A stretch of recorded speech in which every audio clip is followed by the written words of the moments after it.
Welcome back to our channel. It is a magnificent day to dive headfirst into the chaotic, glamorous, and utterly ruthless world of our favorite Los Angeles fashion dynasty.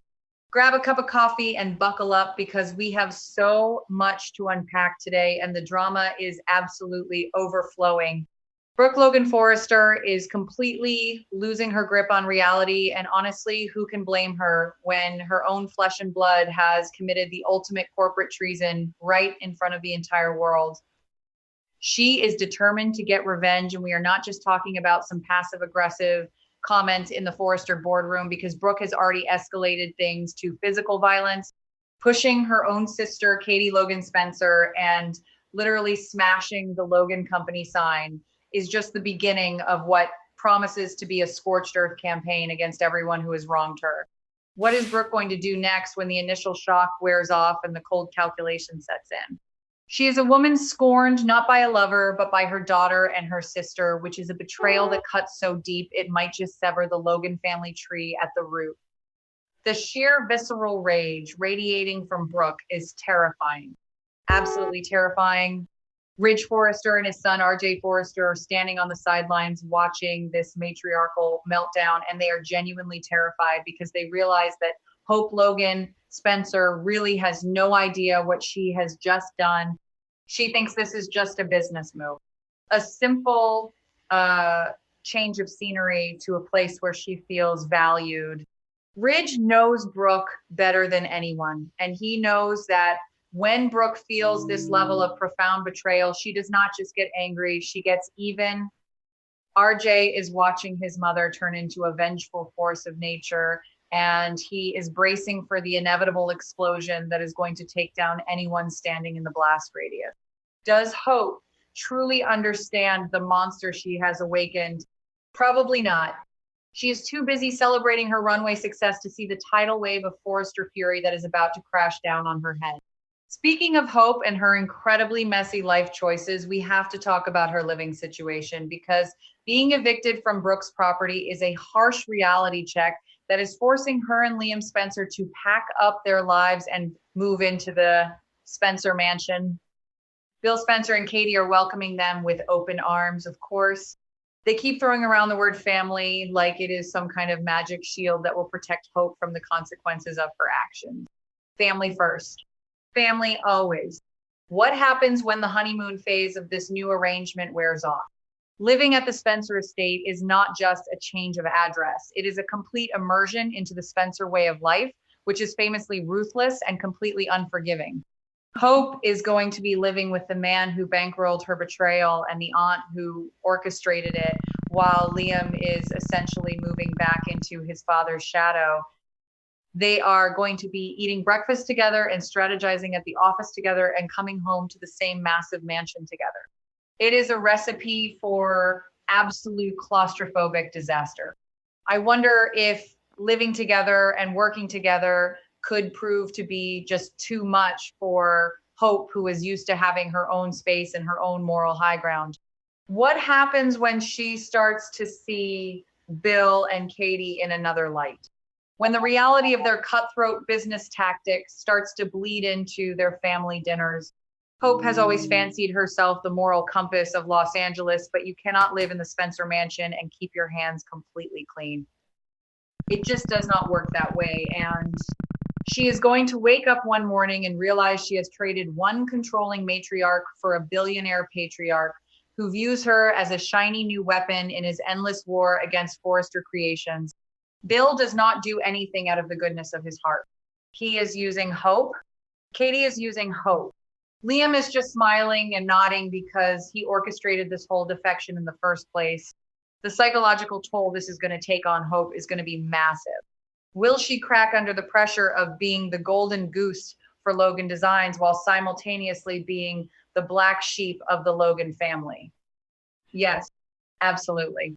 It is only a matter of time before the Spencer mansion starts to feel less like a sanctuary and more like a gilded cage. Meanwhile, across town, we have another absolute meltdown happening, and this one is courtesy of Electra Forrester, who is throwing what can only be described as a monumental temper tantrum over Will Spencer. Electra is furious. I mean, she is seeing red because Will kept Shauna Fulton's new jewelry line at Logan a complete secret from her.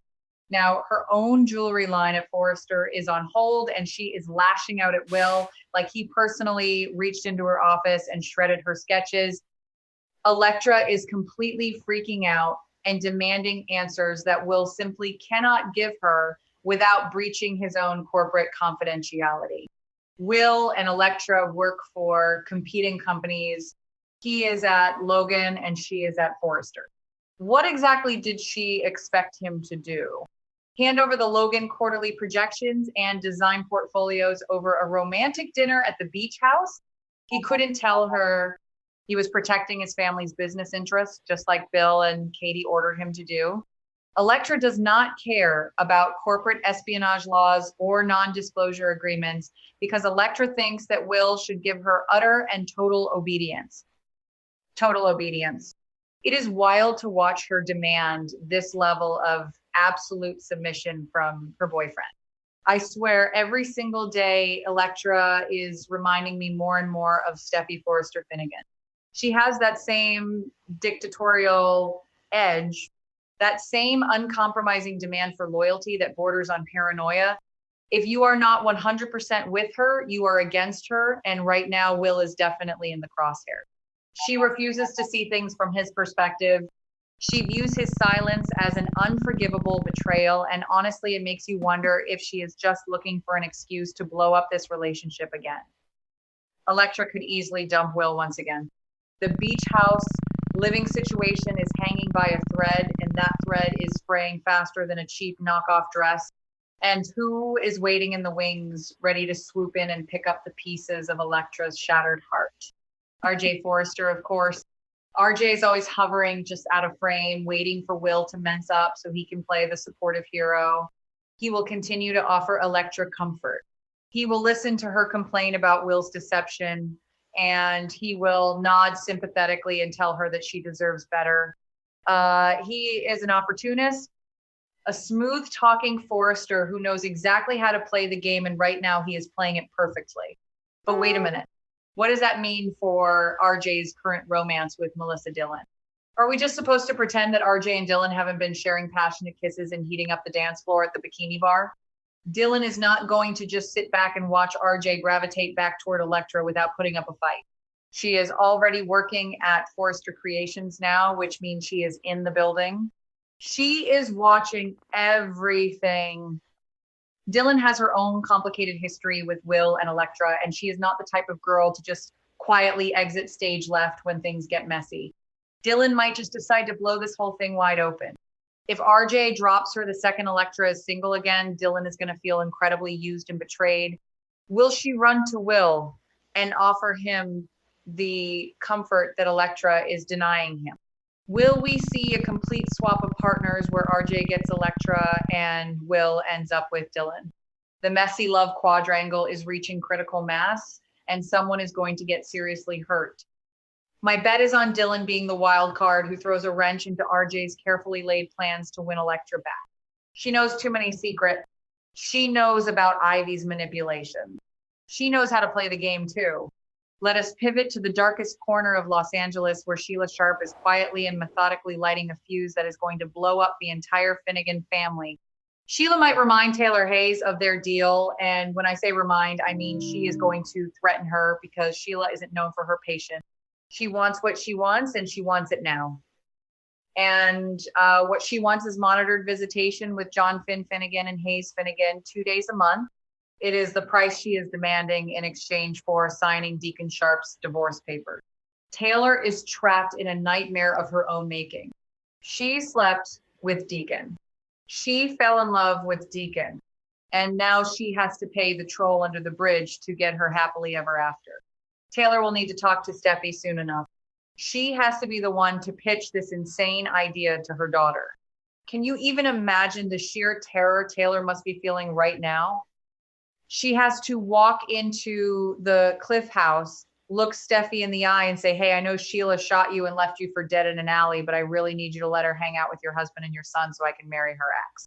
It is absolute lunacy. Just wait until Steffi finds out about Sheila's forbidden request. The explosion is going to register on the Richter scale.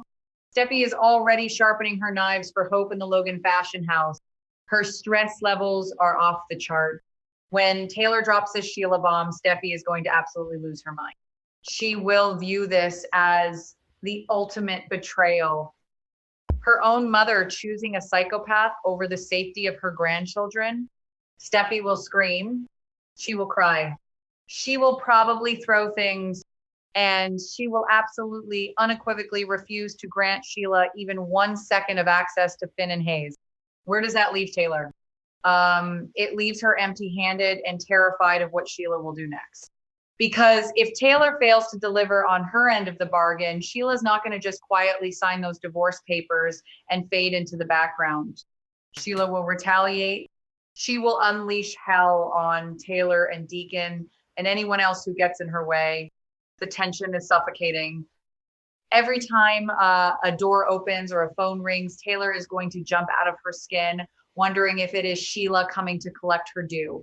This brings us to the most fascinating potential shift in the entire Los Angeles landscape. The family divisions and business feuds are creating the strangest bedfellows. I can imagine that Steffi could migrate closer to Brooke. Think about it. Both of them are currently burning with the fire of 1,000 suns because of the betrayals they have suffered. Brooke is furious at Hope and Katie. Steffi is furious at Hope and soon to be furious at Taylor. They are two powerful matriarchs who have been pushed to the absolute brink by the people they trusted most. A Brooke and Steffi alliance would be unprecedented and utterly terrifying for their enemies. They have spent decades fighting each other, but right now they have a common enemy in the House of Logan and a shared sense of righteous indignation. If Steffi feels abandoned by Taylor and Brooke feels abandoned by Hope, they might just find solace in their mutual rage. Imagine Brooke and Steffi sitting in the Forrester CEO office, drinking martinis and plotting the absolute destruction of Katie, Bill, and Hope. It is the kind of soapy goodness that dreams are made of. On the flip side of that coin, we have Taylor and Hope. As Taylor becomes alienated from Steffi over the Sheila situation and Hope remains exiled from Brooke over the Logan defection, they might find themselves drawn together. Taylor might bond with Hope. They are both outcasts right now. Both of them are trying to follow their hearts, even when it causes massive collateral damage to their families. Taylor could become the maternal figure that Hope so desperately needs right now, especially since Brooke has completely cut her off. Hope is living at the Spencer Mansion, feeling the pressure of her new job, and Taylor is drowning in the guilt of her deal with Sheila. They could lean on each other. Taylor, as a psychiatrist, could help Hope navigate the complicated dynamics of living with Bill and Katie, while Hope could offer Taylor a non-judgmental ear regarding her love for Deacon. It is a bizarre role reversal where the Logan daughter bonds with the Hayes matriarch, while the Forrester daughter bonds with the Logan matriarch. The lines have been completely redrawn. We are looking at a future filled with more family divisions and business feuds than we have ever seen before. The war between Forrester and Logan is no longer just about fashion. It is about deeply personal betrayals that can never be undone. Elektra and Will are tearing each other apart. RJ and Dylan are caught in the crossfire. Sheila is hovering like a grim reaper, waiting to collect her souls. And Brooke Logan Forrester is holding a sledgehammer, ready to smash whatever is left of her family to pieces. Stay tuned, because July sweeps are about to get incredibly dangerous.